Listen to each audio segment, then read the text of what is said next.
RS current update में स्वागत है आपका। आज का हमारा विषय है वनवासी कुट्टिमथन कानी का देहांत।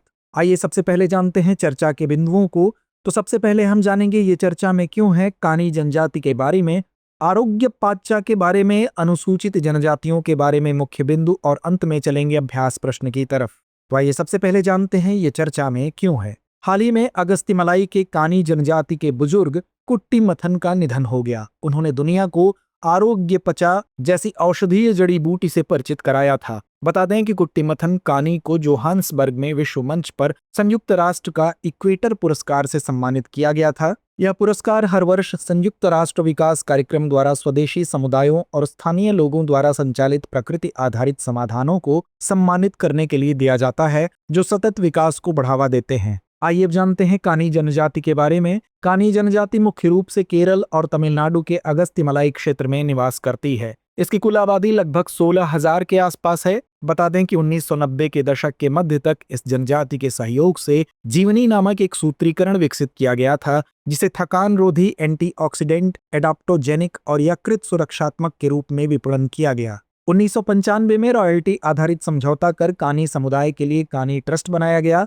अंतर्राष्ट्रीय स्तर पर इसे केरल मॉडल के रूप में सराहा गया। समय के साथ ट्रस्ट निष्क्रिय हो गया और समुदाय को वास्तविक लाभ नहीं मिल सका। आइए जानते हैं आरोग्य पचा के बारे में। 1987 में tropical botanical garden and research institute यानी TBGRI के वैज्ञानिकों का मार्गदर्शन करते हुए कुट्टिमथन और उनके आदिवासी साथी मल्लन ने एक रेंगने वाली जड़ी बूटी आरोग्य पचा के बारे में बताया।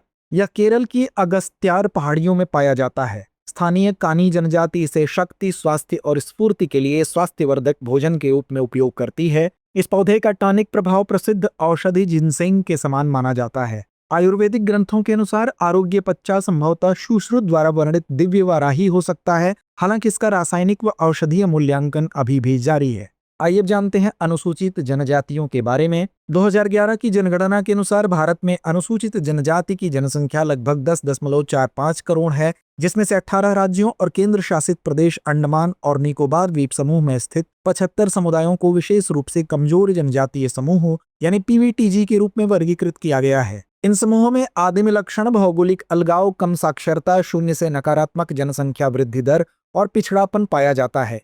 वे भोजन के लिए बड़े पैमाने पर शिकार और कृषि पूर्व स्तर की प्रौद्योगिकी पर निर्भर हैं। 1973 में ढेबर आयोग ने आदिम जनजातीय समूहों के लिए एक अलग श्रेणी स्थापित की। तो आइए अंत में नोट करते हैं आज का अभ्यास प्रश्न। कुट्टिमथन कानी को किस अंतर्राष्ट्रीय पुरस्कार से सम्मानित किया गया था? विकल्प A मैग्सेसे पुरस्कार, विकल्प B पद्मश्री, विकल्प C इक्वेटर पुरस्कार या विकल्प D ग्रीन नोबेल। तो इस प्रश्न का जवाब कमेंट बॉक्स में देना ना भूलें। धन्यवाद।